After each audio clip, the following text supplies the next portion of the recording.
ఒక్కరైతే mass Thaman గారు, ఇద్దరైతే ఊరమాస్, ముగ్గురు కలిస్తే వేరే ఊరమాస్. So welcome Suman TV, thank you so much. Thank you. Yeah, so ఎలా ఉంది అఖండ 2? ఈ క్వశ్చన్ అడక్క మానలేను. అసలు మ్యూజిక్ అయితే అదరగొట్టేసింది, శివతాండవం అంతా కూడా. ఈ అఖండ 2 అదే నేను బోయపాటి గారు the day one we started. First Akhanda was surprise, ఇది రిప్రైజ్. సో దీన్ని ఎలా మళ్ళీ దానికి ఈక్వల్గా మ్యాచబుల్గా ఎలా తీసుకెళ్ళాలి, ఓకే, బికాజ్ అఖండ అనేది ఒక సిరీస్ అయిపోయింది కాబట్టి. సో అది లైఫ్ టైం ఇంకా అఖండ 4, అఖండ 5 ఇంకా దాన్ని ఎంతైనా దానికి బలం పెంచుతూ వెళ్ళొచ్చు. So Akhanda is like our avengers in శివుడు form. So Boyapati garu like put is best, అంతే. People will love, will have so much of fun. Comparisons వస్తాయి, but this Akhanda will have its, అంటే ఫస్ట్ దాంతో కంపారిజన్స్ వస్తాయి. ఆబ్వియస్లీ సక్సెస్ అయిన సినిమాతో ఇప్పుడు Baahubali 1 release అయింది, 1 అంత లేదురా 2లో అన్నారు, but 2 took its stride. So అలా ఇనిషియల్గా కొన్ని హికప్స్ ఉండొచ్చు, but he manage really good. Boyapati గారు ఎంత హిమ్సెల్ఫ్, బట్ బ్యాక్గ్రౌండ్ స్కోర్ కూడా చాలా బాగా వచ్చింది. And really excited. అంటే ఆయన టువర్డ్స్ సినిమా ఎలా ఉందో దానికి 100% ప్రాణం పెట్టేశాం ఇంకా బ్యాక్గ్రౌండ్ స్కోర్. బాలయ్య గారిని స్క్రీన్ మీద చూసినప్పుడు ఏంటి మీ రెస్పాన్స్ ఏమిటి? అది ఎప్పుడు ఆ ఫ్రిక్షన్ నాకు బ్రెయిన్లో ఏం జరుగుతుందో అర్థం కాదు. So it will take its full తీసేసుకుంటుంది. ఇంకా 70mm మనం థియేటర్ని మనం ఎలా సౌండ్తో నింపగలము, సో ఇంకా అన్ని ఫ్రీక్వెన్సీస్ లాక్ చేసి పంపిస్తాం. అది బాలయ్య గారు is taking that music also. ఆయన స్క్రీన్ ప్రెసెన్స్ కానీ everything is taking that music also. And ఎక్కడో మా ఇద్దరికి ఆ సౌండ్ సింక్ అనేది బాగా జరిగింది. Maybe my experience of working with so many films with Balayya గారు, అండ్ దట్ ఒక ఇంత యాక్టర్స్ ఇంత చాలా రోజులుగా ఒక 50 yearsగా మనం చూస్తున్న బాలయ్య గారిని ఎలా ఇప్పుడు అనిరుద్ధ్కి రజనీకాంత్ ఎలా ఎక్స్పెరిమెంటల్గా చేస్తున్నాడో అలా నాకు బాలయ్య గారిది ఒక ఎక్స్పెరిమెంటల్గా వర్క్ జరుగుతుంది అనమాట. So I'm really enjoying this space of, అంటే ఎవ్రీ బాలయ్య గారి film is 10th exam for us, అంతే. ఇంతమంది సూపర్ స్టార్స్తో వర్క్ చేస్తారు మీరు, ఒక్కొక్కరికి వేరియేషన్. అసలు మీ సినిమాల జాబితా చూస్తే 16 ఏళ్లలో మీకు 150 సినిమాలు దాకా వచ్చాయి, దగ్గర 149 176 అయింది. మా లెక్కలన్నీ తప్పు అయితే. అంటే సంవత్సరానికి ఎన్ని సినిమాలు చేస్తున్నట్టు నాకు తెలియదు, ఎలా కుదురుకుంటుంది అసలు? నేను లెక్క అవన్నీ చూసింది లేదు యాక్చువల్లీ. నిజంగా నాకు అరవింద సమేత చూసేటప్పుడు నాకే తెలియదు 100th ఫిల్మ్ అని, నేను లెక్కే తెలియదు. తర్వాత నాకు మన IPRS సొసైటీ నుంచి నాకు లెటర్ పంపించారు, కంగ్రాట్స్ మీ 100th ఫిల్మ్ అరవింద సమేత అని. వాళ్ళు IPRS అప్పుడు యాక్టివేట్ అయింది, ఇండియన్ పర్ఫార్మెన్స్ రైట్స్ సొసైటీ వాళ్ళు యాక్టివేట్ అయ్యారు. జావేద్ అఖ్తర్ గారు, శంకర్ మాధవన్ గారు, మన సాహితీ గారు, లిరిక్ రైటర్ సాహితీ గారు, వీళ్ళందరూ కూర్చుని they won the law of getting our ఇది రాయల్టీ అనమాట. అప్పుడు దే గేవ్ ద రికగ్నిషన్, మీ 100th ఫిల్మ్ కంగ్రాచులేషన్స్. అప్పుడు త్రివిక్రమ్ గారికి వెళ్ళి చెప్పాను, సార్ 99 సినిమాలు పట్టింది నాకు మీ దగ్గర రావడానికి, మీ చెవుల దగ్గర రావడానికి అని చెప్పి. So that's where our journey started in a big way. So very very exciting. And నేను లెక్కలు I don't see, I just work. అంటే మీకు సెపరేట్ టీమ్స్ ఉంటాయా? ఒక టీం ఒక తమన్ గారి నుంచి మహేష్ బాబు గారు, పవన్ కళ్యాణ్ గారు, ఇంకా అసలు చెప్పుకుంటూ పోతే అంటే రామ్ చరణ్ గారు, ఇక్కడ బాలకృష్ణ గారు, ఇంకేంటి అందరు పేర్లు వచ్చేసాయి, జూనియర్ NTR గారు. అంటే there is nobody you have not worked with. Yes, so now it's complete. So had ఒక పవన్ కళ్యాణ్ గారు, ప్రభాస్ గారు హ్యాడ్ రాజాసాబ్ తోటి ఉంది. సో రాజాసాబ్తో complete completion of all actors. I'm really excited. How do you show variation? అంటే ఒక తమన్ గారు కాబట్టి మ్యూజిక్ ఒకేలా ఉంటుందంటారా? వాళ్ళ బాడీ లాంగ్వేజ్ కి మారుతుంటాయి, ఎవ్రీథింగ్ చేంజెస్. బాడీ లాంగ్వేజ్ మారుతూ ఉంటాయి. ఒకరిలాగా ఇంకొకరు కొట్టలేం, చేయలేం. అది ఒక డిజైన్ తీసేసుకుంటాం. కొంచెం ఎగ్జాంపుల్ ఇస్తారా? చెప్పలేను, అది it's not explainable in words. So అసలు అయితే వేరియేషన్ కి there is no language, you just instinctively show it. ఇప్పుడు మహేష్ బాబు గారికి కూర్చున్నప్పుడు అదేదో డిఫరెంట్ అయిన ఒక మోడ్ తీసుకుంటుంది, అదేదో ఒక కైండ్ ఆఫ్ యాటిట్యూడ్ తీసుకుంటుంది. లైక్ దూకుడు, బిజినెస్ మ్యాన్, ఆగడు, గుంటూరు కారం, సర్కారు వారి పాట, ఇట్ టుక్ ఇట్స్ ఒక రూట్ తీసుకుంటాం. ఎన్టీఆర్ గారికి ఒకలా ఉంటుంది, జూనియర్ ఎన్టీఆర్ గారికి ఒక రూట్లో ఉంటుంది, అరవింద సమేత అది ఒకలాగా ఒక రూట్లో ఉంటుంది.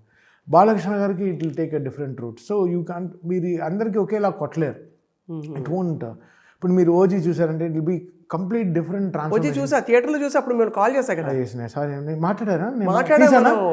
మాట్లాడాము అసలు మొత్తం, అంటే చైనీస్ మ్యూజిక్ అవన్నీ కూడా మనం అదే మార్షల్ ఆర్ట్స్ మ్యూజిక్ గురించి కూడా మాట్లాడుకున్నాం. So OG was very good experimental and totally ఒక న్యూ ఈడిఎం కల్చర్, ఒక టాలీవుడ్ మ్యూజిక్కి ఇప్పుడు ఉండే ఈ జెన్ బీటా జెన్జీ పీపుల్కి ఎలా మ్యూజిక్ వెళ్ళి కూర్చోవాలి. So that enthralled so much. So that was a good exercise for us. So అలాంటి సినిమా వచ్చింది కాబట్టి we had to work on that space. అన్ని సినిమాలకి అది కొట్టలేము, మళ్ళీ ఈడిఎం సింక్ అవ్వవు. But we're trying to infuse maximum electronic music possible to all the thing. ఇప్పుడు అఖండ తాండవంలో చాలా ఎక్స్పెరిమెంట్ చేసాం, చాలా శివుడు ట్రాన్స్ మ్యూజిక్ తాండవాన్ని ఇచ్చేసారు, వర్డ్ ఇచ్చారు కాబట్టి. సో రిథమిక్గా ఎంత ఎక్స్పెరిమెంట్ చేయగలము, సినిమాని ఎంత కొత్తగా తీసుకెళ్ళాము జనాలకి, ఇంతవరకు వాళ్ళు వినని సౌండ్ ఎలా తీసుకురావడం అనేది ఆ 9 songs జ్యూక్ బాక్స్లో చాలా హెల్ప్ చేసింది. అది అందరూ బాలయ్య గారు, బోయపాటి గారు అందరూ షాకు, ఇన్ని పాటలు లేవే సినిమాలో అన్నారు. నేను ఆడియో ఫంక్షన్ పెట్టమని అడిగాను, ఎవరు అన్ని పాటలు ఎవరు వినలే. ఆడియో ఫంక్షన్ పెట్టమని అడిగాను. ఫంక్షన్ ఎన్ని పాటలు, 2-3 పాటలు కదా పాడతారా, 2 పాటలు కదా అన్నారు. లేదండి 9 పాటలు ఉన్నాను. ఆ పాడిన తర్వాతే అర్థమైంది అందరికీ, ఇంత మ్యూజికల్గా ఇంత ఉంది ఆ సినిమాలో. సో సినిమా చూస్తూ చేసిన పాటలు, టైటిల్గా ఒక పాట, అఖండ తాండవం ఒక పాట, అఖండ హైందవం ఒక పాట, దాని తర్వాత జాజికాయ, దాని తర్వాత అఖండ మన శంకర్ మహాదేవన్ గారు, కైలాష్ గారు పాడిన ఆల్రెడీ ఆ సాంగ్ రిలీజ్ అయిపోయింది. వీళ్ళు పాడారు, సర్వేపల్లి సిస్టర్స్ పాడారు. వాళ్ళు పాడింది హైందవం. మన సౌందర్య ఐశ్వర్య సిస్టర్స్ వాళ్ళు పాడింది, ఎంఎస్ సుబ్బలక్ష్మి గారు ముని మనోరాలు వాళ్ళు పాడింది హైందవం పాడారు. అది కాకుండా ఇంకో గంగాధర శంకర ఒక సాంగ్ పాడారు. సో ఒక 9 songs అలా సినిమా తీసేసుకుంది. ఇటు మెలడికల్గా ఎంత హై చేయాలని అనుకున్నాను. ఎక్కువ అనుకోవడం అనిపిస్తుంది, బ్యాక్గ్రౌండ్లో ప్లే అవుతూ ఉంటాయి, అంటే స్టోరీ నడుస్తున్నప్పుడు స్టోరీ ప్రోగ్రెషన్కి వాడేవే కదా అన్ని. అంతే బికాస్ సాంగ్స్ అంటూ సపరేట్గా ఈ సినిమాలో ఏం లేదు. అంటే బాలకృష్ణ గారికి హీరోయిన్ కి ఒక పాట ఉంది కదా, ఇది బాలకృష్ణ గారికి హీరోయిన్ కి లేదా పాట, అదే జాజికాయ ఒక పాట, శ్రేయా ఘోషల్ గారు పాడారు కదా. అవును జాజికాయ. బికాస్ ఆ బ్లాక్ బస్టర్ వైబ్స్ తెద్దామని, బికాస్ బ్లాక్ బస్టర్ ఆవిడే పాడే శ్రేయా ఘోషల్. సో మా సాంగ్కి నాకు జనరల్గా మెలడీజం కోసం వెళ్తాం శ్రేయాకి. నేను ఒకసారి కొంచెం డిఫరెంట్గా ట్రై చేసాం. టింబరే మారిపోయింది. నేను షాక్ విని శ్రేయా ఘోషల్ గారు వాయిస్ అని మళ్ళీ వెళ్ళి లేబుల్ వెళ్ళి చూశాను ఆవిడే. తను కూడా బూచాడే తర్వాత బాగా ఎక్స్పెరిమెంట్ చేయడం స్టార్ట్ చేసింది. ఇప్పుడు ఏ నాయక్ పాట, బూచాడే పాటలు, ఇవన్నీ experimented so much. Blockbuster song కానీ, దాని తర్వాత I enjoy so much working with Shreya. She is very very good. Because తను there is so much of versatility, no. So అన్నీ తెలుసు, తెలియదు ఇంకేం లేదు. మలయాళం లాంగ్వేజ్, తులు లాంగ్వేజ్, కష్టమైన లాంగ్వేజ్ కూడా పాటలు పాడేస్తుంది. సో ఇంకా she's got everything in her frame. She is so blessed. So మనం ఇంకా ట్రాక్ తీసుకెళ్ళి ఇస్తే ఇంకా చూయింగం లాగా నవ్వులేయడం అంతే. ఎంత కష్టమైన పాట 15 నిమిషాలు. ఇంకా మేము కొంచెం ఒక్కడు నుంచి మాకు ట్రావెల్ ఉంది కాబట్టి, నేను శ్రేయా ఘోషల్ 23-24 ఏళ్ళగా మాకు ట్రావెల్ ఉంది కాబట్టి, సో ఇంకా మొత్తం ఊర్లో ఉండే అన్ని చెత్త అంతా మాట్లాడుకుని వాళ్ళేం చేస్తారు, ఇది అసలు దాలో ఒక 3 గంటల సేపు పోతుంది తప్ప, బట్ రికార్డింగ్ టైం 15-20 minutes. ఆవిడ షీ హస్ గ్రోన్ ట్రెమెండస్లీ అప్పటి నుంచి. అవును, మిమ్మల్ని చూసి కూడా ఆవిడ అలాగే ఫీల్ అవుతుంది అంతే. Because we travel lot, very good friends basically. So కనకవ చేత ఒక పాట పాడించారు, ఒక మంచి పాట. అసలు ఈవెంట్లో బాలకృష్ణ గారు పొంగిపోతున్నారు ఆవిడ వాయిస్ వింటుంటే. ఆయన ఎవరికీ తెలియదు ఇలాంటి పాట ఇలా ఉంది సినిమాలో. డైరెక్టర్ గారికి కూడా లాస్ట్ 3 days ముందరే అన్నీ విన్నారు. అంతవరకు వేరే వేరే సింగర్స్తో ఉండింది. సో ఆడియో ఇంకా లాంచ్ అయిపోతుంది అనే ప్రెషర్లో అందరినీ పాడించి మొత్తం రెడీ చేసి, బికాజ్ అప్పుడే అందరినీ రప్పించాం.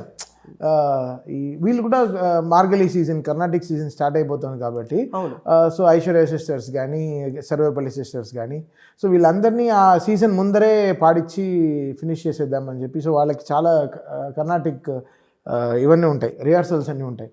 సో వాళ్ళని అప్పుడే 1 day ముందర రప్పించి మొత్తం ప్రసాద్ ల్యాబ్లో కూర్చి మొత్తం రికార్డ్ చేసి చక్కగా అని వాళ్ళకి పాటలన్నీ చూపించి, అసలు రియల్లీ ఎంత సో మచ్.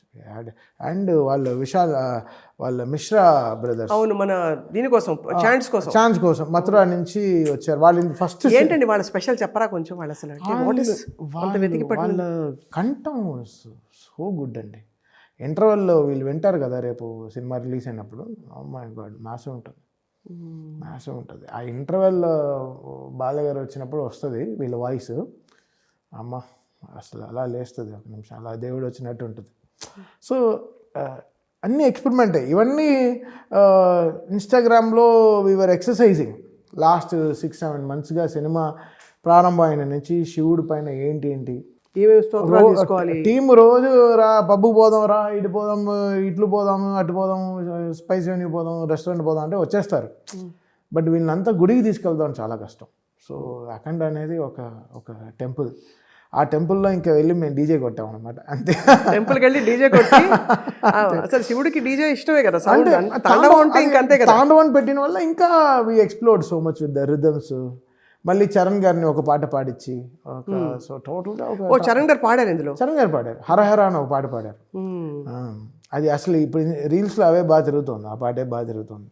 అది నువ్వు హైందవం అంటే ఇంకా అన్ని everything they took up. Suman టీవీలో మీ పర్సనల్ అండ్ బిజినెస్ ప్రమోషన్స్ కోసం కింది నెంబర్కి కాంటాక్ట్ చేయండి.